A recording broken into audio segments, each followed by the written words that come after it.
To make it very simple, I'm just a woman just like any one of you. So I request all of you to turn on your videos so that I'm talking to people and not to the screen. Yeah, if you don't mind, because I really would like to see people and talk.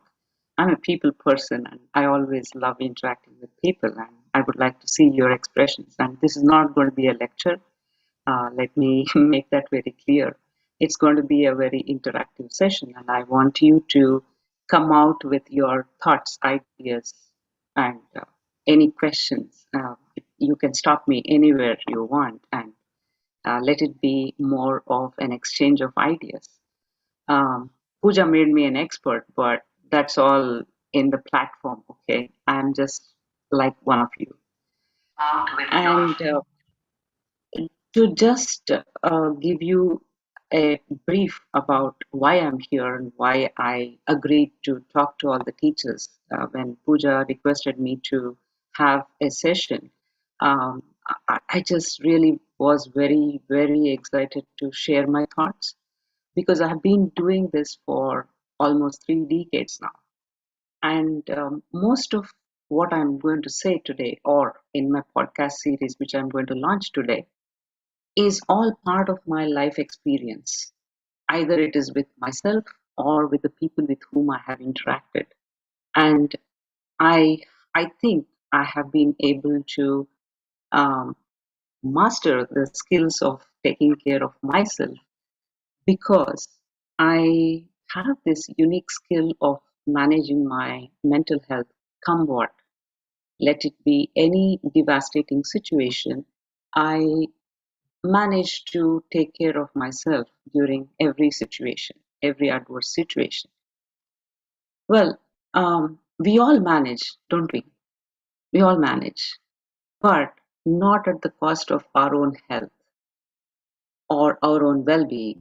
That should not be done. So I think the very fact that all women manage their circumstances, whatever it may be, it could be at workplace, it could be at home, it could be anywhere. Anywhere you go, we are experiencing a lot of situations. And life isn't a rosy path anyway. It is going to give us all kinds of situations. It could be happy, pleasant, unpleasant, difficult, adverse, or even devastating situations. But still, we need to go through them. And the fact that we have gone through many of these situations and we are still alive says that, proves that we have managed those situations, right? But how it has impacted us is the question. Has it impacted us negatively? Has it impacted us okay? And I have not been able to lose my balance or lose my well being or lose my happiness and joy? Is the question. So, at the very outset, I want to just give you one simple task. Can you just grab a paper and a pen? If you don't mind, I'll give you 1 minute, please. Yeah, just you can use your phone and type it in. I don't need this. It's not for me. It's for you. You can write it, type it wherever you want. Okay. This is a timed one. I'm going to time you. All right. And when you're ready, you tell me.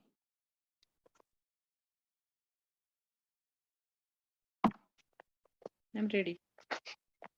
Yeah. Yes, ma'am, ready. Ready? Yeah. All of you are ready? Yes. Yes. Very good. So listen to my question carefully, and you have to answer it very quickly without thinking too much. Okay? This is not an examination. It's about Do we you. have to write it? Yeah, you write it, type it wherever you want. I don't need to know. Acha. I don't need to know. I'm not asking for it. It's just for your reference. So, shall I start with the question? Yep. Yeah? Okay. List 10 things which you would like to do in a day, every day in your life, which makes you happy.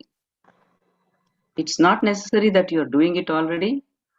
It's just 10 things. Your time starts now. I have given you 2 minutes.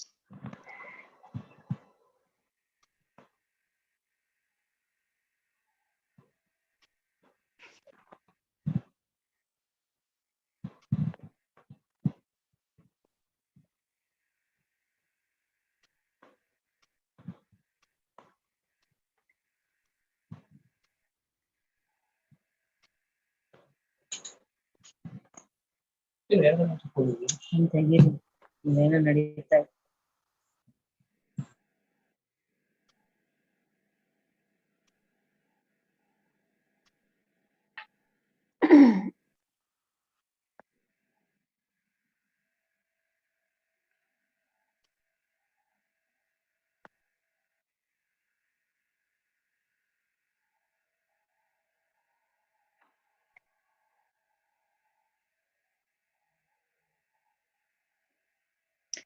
Done.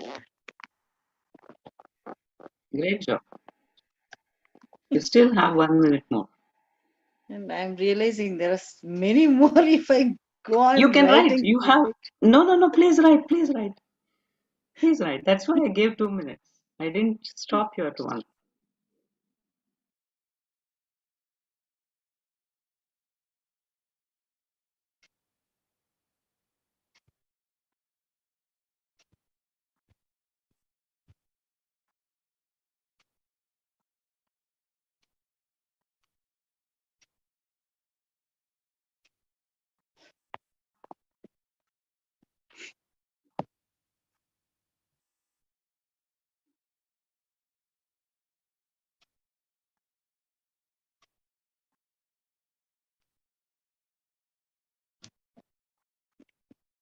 Okay, time up.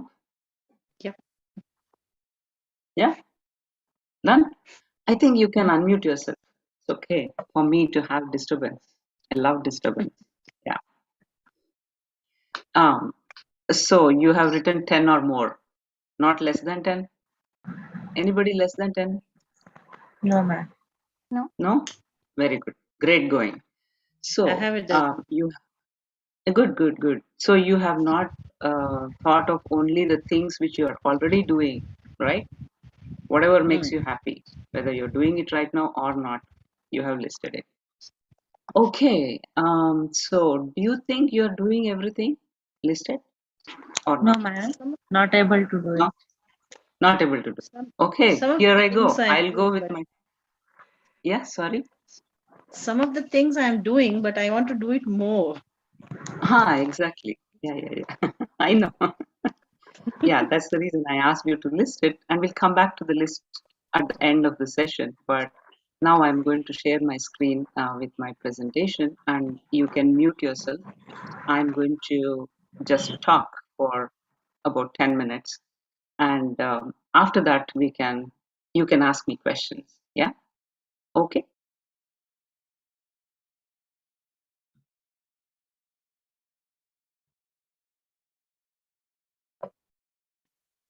Can you see?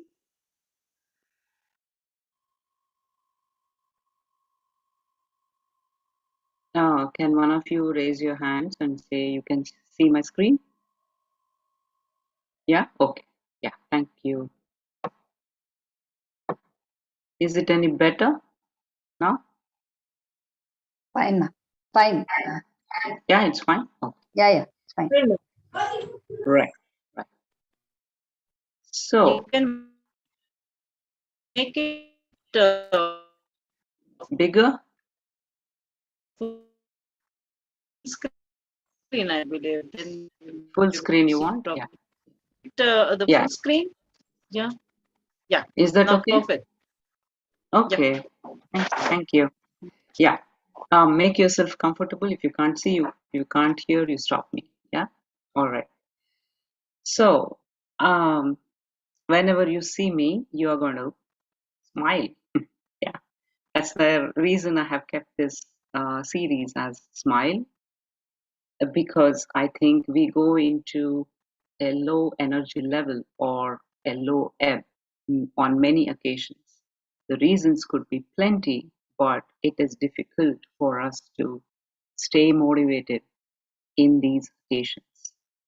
So, what is it that we can do to stay motivated on these occasions is the question. What are the strategies which we can use, and how to take care of ourselves and the people who are close to us? First, I would like to tell you what self care is not about. Because when I talk about self care, many times people mistake it for selfishness. They won't say it so, but they come across like that. When I say you got to take care of yourselves, then they may go and practice something which amounts to selfishness and not self care. So there is a definite distinction between self care and being selfish. Self care, you're taking care of yourself not at the cost of others. You are taking care of the others too. But at the same time, you're not ignoring yourself. That's what self care is all about. But if you come across as a selfish person, if you are thinking only about caring for yourself, protecting your needs, and I don't care what others are feeling about it, I don't care how this is impacting others, then that is not a self care practice. So, I thought it was important to define what self care is not, to understand what it is all about. The second point is being rude. I think you may find all these things very, very generic and non technical because this is what I want you to do. I want to reach out to every woman across the world and not to just a sect of people who are educated or who know all the terminologies. That's the reason I've kept it very simple. Now, why did I say that being rude can be a practice? In order to protect our own selves, we may be rude. But is it self care? No, it's not. So, I think I can give you an example. Let's say somebody is asking you to, even in a family circumstance, somebody is asking you to make coffee, let's say, and you are not in a position to do it. You cannot say, no, I'm not going to make it. Instead of being rude about it, you can say, right now, I'm having a low energy level, or I'm experiencing something, or I'm preoccupied, my thoughts are preoccupied with something else, or there is a deadline coming up and I'm not able to manage. All these things will not appear rude, but if you just say what you need for yourself, that will come across as being rude. I think we should avoid that. That's not a practice for self care. Insensitive to others' feelings, like I said, when I want to take care of myself, I cannot ignore or I cannot neglect how this is impacting others' feelings or emotions. That's also not a good practice for taking care of oneself. Being non cooperative and being hot headed and say that I'm going to get my way, come what, is not a practice for self care. So, knowing that these are all not the practices for self care, what is it then? First of all, you should understand that health is a combination of physical, spiritual, and emotional well being. It's not just physical health, it's not just mental health, it is not just only these two. If you take care of physical and mental health, and if you do not have the spiritual health, I don't think you will be able to have a balanced mind. So, why is it so important to have a balanced mind? As I already told you, that life is not a rosy path, and we experience many different situations where we need to have a balanced, well balanced mind in order to take appropriate decisions and in order to deal with the circumstance in a efficient manner where you are not impacted and the people around you are not impacted. That's the reason you need to take care of all the three aspects of the well-being. So the physical well-being, you know that you need to keep yourself fit, have nutritious food, and have enough exercise to spend your energy, and also practice doing physical activities. It's not just working out, and it's not just uh, having a balanced diet. And you say, okay, I go for a walk for half an hour. I take all well nutritious and balanced diet, and I'm doing my normal routine, but I'm only sitting at the desk. Then I'm not getting involved in any physical activity. And remember, getting into physical activity, any form of physical activity, is going to energize you. We are mobile people, right? We are mobile. We are not comfortable sitting in one place. Maybe we have fallen in love with sitting in one place because of the way we are, because of the profession we are in. But it's not the thing to do. It requires something more than that. So you just have to take care of all these things when you talk about physical health. What about emotional well being? You need to have your emotions well defined and communicated at the right time with the right people. Most often, emotions are not communicated to others in the right way. So, as a teacher, I think I've always encouraged children, right from when they are very small children to when they are teenagers, they have to be taught how to express their emotions. For example, I'll tell you, if I take, I mean, I'm very fond of young children, so I can take the example of young children. So, some children, they have the habit of throwing a tantrum, or they throw things to get their way, or some children may beat the others to get something from the others. It could be a friend from whom they want to take a toy. So they may just grab it from the other child, or they may just start crying, rolling on the floor, or do anything like that to just get what they want. But what is the emotion which is going on in the child? Is the question. Is the child able to express the emotion to the other person in the right, appropriate manner? Or is the child doing some other activity in order to get what is needed? That is what I mean by taking care of emotional well being. You should be able to express your emotions to the people around you. It could be at home, it could be at workplace, it doesn't matter. But you should be able to express it, communicate it in such a way that other person is able to understand your circumstance and your emotions with respect to a particular situation, so that they will accordingly act or cooperate or keep quiet, right? Because it's very important to express what is there in our mind exactly. And as adults, I don't think many of us get into the learning of how we can communicate our emotions better. So if we are all already adults, so we need to get into the depths of learning the skills of expressing our emotions appropriately at the right time to the right people around us, wherever we are, so that we are able to have a healthy relationship with the people around us. So that's regarding the emotional well being. And what is spiritual well being? I'm not talking about any religion here.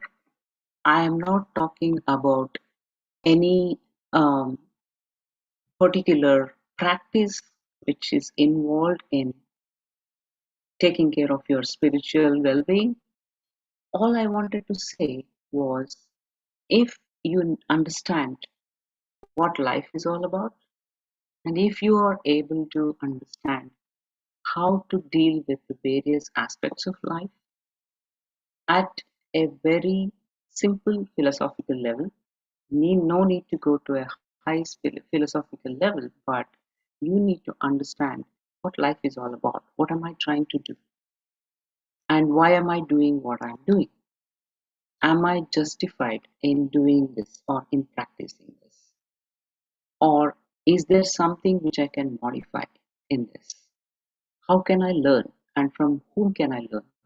All these things, if you are alert and aware, then I think you will have a well balanced mind to take decisions and to go ahead and deal with the circumstances in your life in a better manner than otherwise. So, therefore, health of a person or balance in a person depends on not only physical and mental well being but also on the spiritual well being. And then I have written being kind and compassionate. Why do you think we should be kind and compassionate? I'm talking about self care. And why did this come into picture? I'm quoting being kind to others. So, what has that got to do with self care? You may question me. Remember, each one of us have to take care of ourselves. If I take care of you, you can take care of me, right? If I don't care for you, you will not care for me.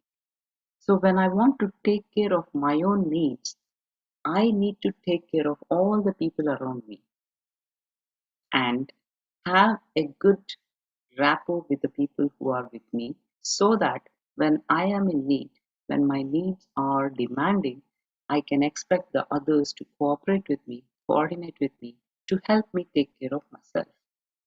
This is a practice for self care. I hope I will come back to you for the questions, but I hope I have made it clear. So, in the same context, you also need to be sensitive and understanding of the needs of others around you. So, when we are in a family, it is very important to be alert and sensitive to the needs of the family members. As I said, being kind, being understanding to the others around us is going to help us to take care of ourselves. So, it is a symbiotic relationship. It cannot be one way, anytime, anywhere, for any kind of relationship with anyone. And this is what I have observed in the past 54 years. And nowhere it works one way. If it is one way, then it is a toxic relationship. It cannot be called as a healthy relationship.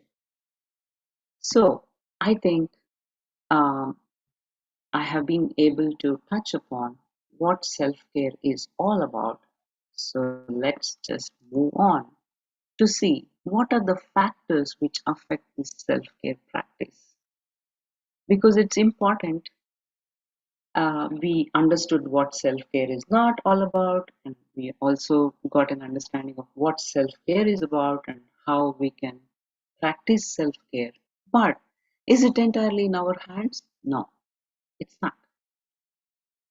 So there are some internal factors, there are some external factors which are going to affect our self-care practices.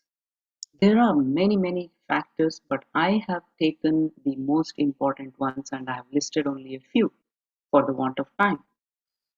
So internal factors, it could be, the most devastating ones I have quoted here.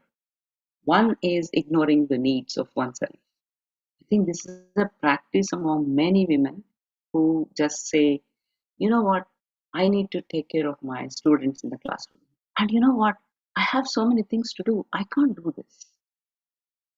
And it is just that you are convincing yourself that your need is having a lesser priority compared to others' needs. So it comes to a point in life where you start ignoring that need of yours. You will not even realize that there is a need for that. You will just say, okay, it's going on, life is going on, I'm taking care of everything. But the practice of not taking care of one of your needs has become so strong that you have stopped acknowledging that it exists. This is one very, very devastating factor in self care practices. Second is overworking. I think it applies to teachers and mothers because I think women have this tendency of taking over things and doing it all by themselves. You may ask me, when there are more than two women, what will happen?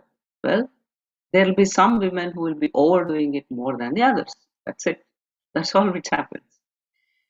So what happens is the tendency is to not give the others a chance to uh, perform their task or their part of the work. Instead, we feel that we can do it ourselves. So we start doing the task for others, especially in a workplace. If you're doing the task of somebody else, they will get used to you doing their job. And believe me, very soon you will land in a situation where you have one job description, but you will be doing the jobs of many other roles. But you are not getting paid for that, right?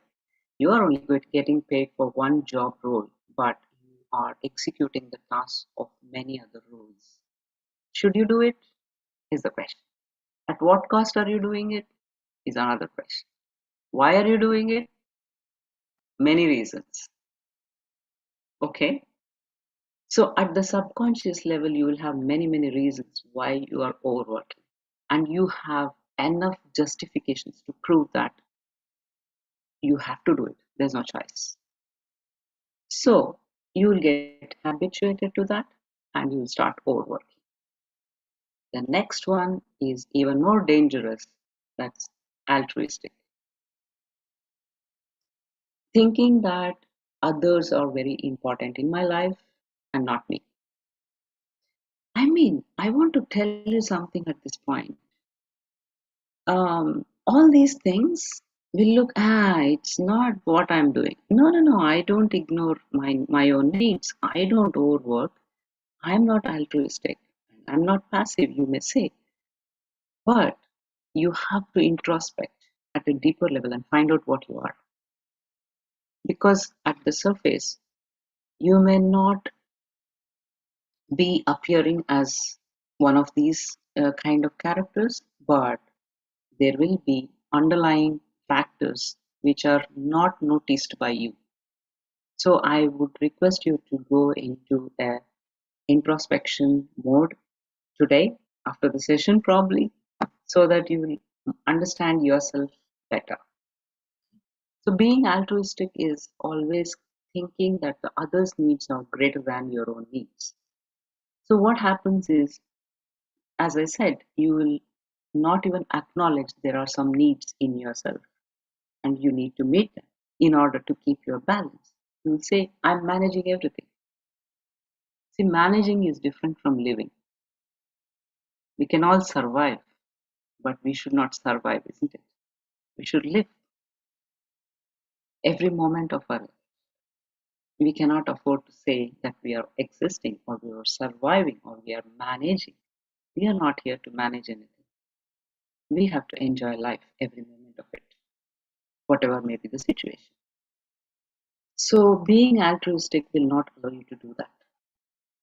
It will make you ignore your own needs. It will make you ignore your own circumstances, and it will keep all others as the priority people in your life. It's your life, but you're giving priority not to yourself, but to others. Again, at this point, I would like to remind you that I'm not saying you have to be selfish. Never. You should not be selfish. You only are giving yourself a priority. And how to do that, let's get into it a little later. And remaining passive. Um, this is done by some set of people where, you know, let anybody say anything, I'm going to remain passive about it. It could be negative, it could be totally toxic, but still I'm not saying anything. So who is going to get affected? It's me, because I've remained passive. And I do not have a role in decision making in a circumstance. So these are all within me. It's me who is taking charge of the situation and I am behaving in a particular manner, and that is why I am getting affected. These are all internal factors, nothing to do with what others are doing. But it's not only the internal factors, we also have the external factors. So, what could be the external factors? All other people around us. They could be demanding, they could be toxic, they could be insensitive to you, they could be harmful to you, they could be so many things, right? All these are the external factors which are not in our hands. But indulging in self practice is going to help you in taking care of these external factors and handling it in a way that you are able to go ahead with your self care practices. So let us see, what is it that makes us who we are? Okay, I think this statement sums it up very beautifully. I can say all of us are judgmental to a certain extent. Nobody is non judgmental, though we may claim that, oh, I don't judge people, but we are judgmental about people around us, about ourselves. So, what I tell myself as a judgment, what I judge about myself is one of the most important aspects in the way I take care of myself or in the way I lead my life. You have seen a lot of people, you have interacted with a lot of people. So there are some people who are very confident, right? There are some people who are always, oh, it's not working out all right. I'm always having troubles, etc. There are different kinds of. There are some people who are very cheerful all the time. There are some people who really look very sad as though something very devastating has occurred to them on a daily basis. It won't have, but they look like that. Why? Why do you think that each one of them have a different kind of outlook, and why do they? Uh, why are? Why is each individual like who he or she is? A person who is confident is telling herself that yes, I can do it. I'm a confident person. I can talk well. I can present this. I can interact with people. I can train people. I can teach people. I can cook well.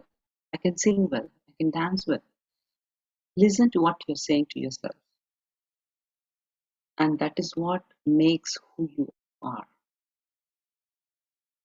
You feel confident when you talk to yourself positively, but if you are talking to yourself in a negative manner, that's going to create a disaster in yourself, right?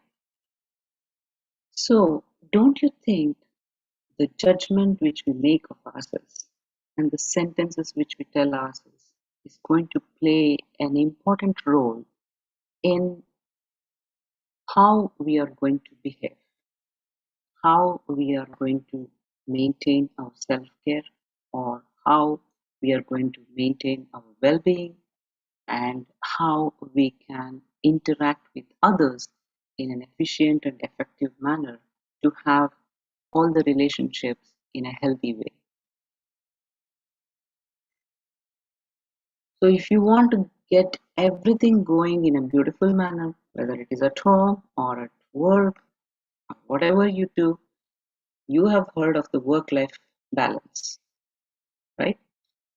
What is it? What is it that makes you to say that I have a good work life balance? Is it only work and life? And what is life we are talking about now? We are talking about our families. We are talking about our home.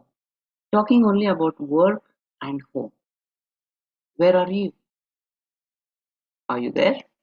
You're there in both. But are you considering yourself without this or this? No. If you are only considering the workplace, the people at work, and the family, the people in the family, without considering yourself, then you cannot have a balance. you have to have your own self-care included in this work-life balance. And you need to have a practice which is going to enable you to handle yourself alone without anybody, you in the workplace, you in the family circumstance. So we need to think of all of these situations in order to have a good, balanced life. How can we achieve this? Is it possible at all, or is it not possible? Is it dependent on others? Is it not dependent on others? And if it is dependent on others, it's not in our hands, it's external factors. So, what are we going to do? How are we going to achieve this? Is the question. The one thing which I have realized is it's very important to have the others in collaboration with us. Where, let us say, if it is a family circumstance, you have to build a rapport with your family members in such a way that you are not only taking care of them, but they are going to take care of you. Your needs are going to be taken care because you are building a rapport with the family members in such a way that they are going to in turn take care of your needs. So to build this rapport, what should we do? We need to collaborate. That means we need to deal with the relationship in a different manner. So what is it that we can do to build this kind of rapport? How can we collaborate with people at home or people at work in order to establish that symbiotic relationship so that we are able to achieve not only self-care but also a healthy relationship?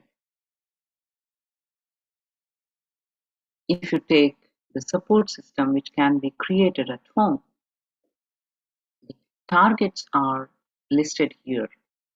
Now, why do we need a support system at home? And what are the outcomes of this support system? When you target family goals, the entire family works together towards the common goals of the family. And everybody should be having a symbiotic relationship in order to achieve the family goals. It is like an organization which is trying to achieve its goals. So similarly, we have the family goals. And if we want to achieve that, we need to have the kind of symbiotic relationship which helps each one of the family members to cooperate and coordinate with the other members and help each other achieve success. So, what does this mean? You take any activity in the family, it should be an enabling environment where if one person is not able to perform a task, there should not only be a physical support, there should be an emotional support, and there should be advisory, there should be a psychological support to help this individual overcome the difficulty of performing the task.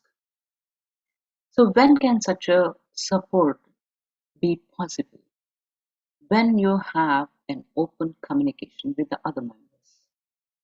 Unless I may communicate to the others what the goals are, what the needs are, what my emotions are with respect to a particular situation, and what are the impediments I am facing to achieve my targets in the family, the others will not be able to realize what I'm trying to do.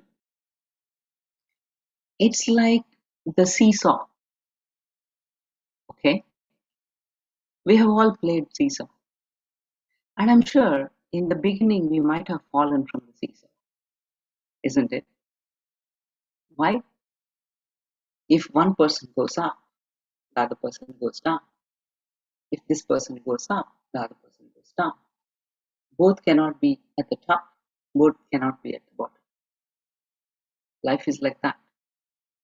If one person is in a low energy level, the other person has to give energy by going to the higher energy level and support the other person.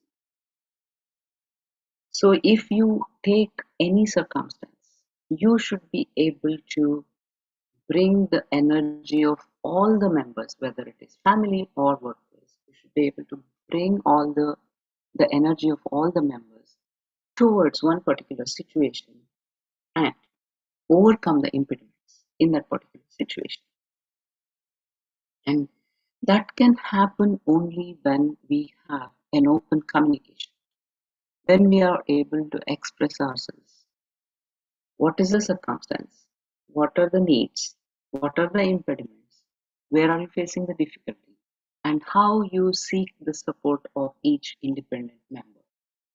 If you are able to achieve this, then the family works as a single entity. It works harmoniously and it works towards the common goals. And definitely, the outcomes what we are going to achieve is personal success. You will be happy because you're being able to get the support, give the support, and achieve help others achieve success, help yourself achieve your own personal success. And for the children, there will be a positive development because there is a healthy environment in the family which supports their development in a positive manner. They learn how to communicate their emotions and their needs. They learn how to establish a symbiotic relationship. They learn how to collaborate and cooperate and achieve targets. And you can see children succeeding in all aspects. And the bonding which you get by doing all this, the success of the family will inspire you to work more towards it. And that's what is required in every family. So, what happens in a workplace? Again, we have organization goals. Instead of family goals, we are talking about organization goals. And are we interdependent in a workplace? Yes, we are. So, don't you think we should be able to build a symbiotic relationship with all the colleagues who are going to be working with us on a project or on a particular task? We have to. Now, what is it that a teacher can do in a school environment which can support her to achieve success in a school as a teacher? Believe me, I have been talking and working towards this right from when I became a teacher, long, long ago, 32 years ago. I, I, I find it very strange when teachers don't come together as one single entity and support each other to achieve the organization goals. Many times, at least in India, I have seen that we have the difficulty of collaborating with our colleagues. We may justify it by saying so many things, but I feel that you should look at a person not from a personal perspective, but from a professional perspective. There are several things which you have to demarcate and say, oh, this is very personal. I'm not concerned with that. This is very professional. As a teacher, what is she capable of doing? What is the support I require? And how I need to interact with her is all that concerns me. Nothing else. Nothing beyond that. So if we practice professional ethics and if we collaborate with the colleagues in our workplace, then we will definitely get the emotional support which we seek in different circumstances. It is important because if you do not have a good relationship with your colleagues, they can become toxic in your life. And how does it impact? It impacts on the outcomes. You will not be able to professionally grow. You will not be able to achieve your targets, which in turn hampers the organization targets. And the organization will not succeed because of all the toxic relationships between the team of members who are working in the organization. So, in order to achieve these positive outcomes, I think we need to again go back to the symbiotic relationship where you thrive, I thrive. Together we succeed. That should be the motto. So, but every situation is not like that. We do have some people who do not change. I'm talking about symbiotic relationship, but the other person, if he or she is not interested in having a symbiotic relationship, there is no way you will be able to do it alone. It's impossible. So there is a toxic environment or there is a toxic relationship. What do you need to do about this is the question. I think this sentence, I need to read it so that I don't miss the essence of it. You're only going to be as good as the people you surround yourself with. So be brave enough to let go of those who keep weighing you down. It could be anywhere in your life. But there are always people who keep pulling us down, who are toxic to not only our own lives, but also to others around us. So if there is one toxic person in my life, that person is going to impact my relationship with all the others. It could be in the family, it could be in the workplace, it could be wherever. It is going to impact because I am getting affected by this person in such a negative manner that it weighs me down.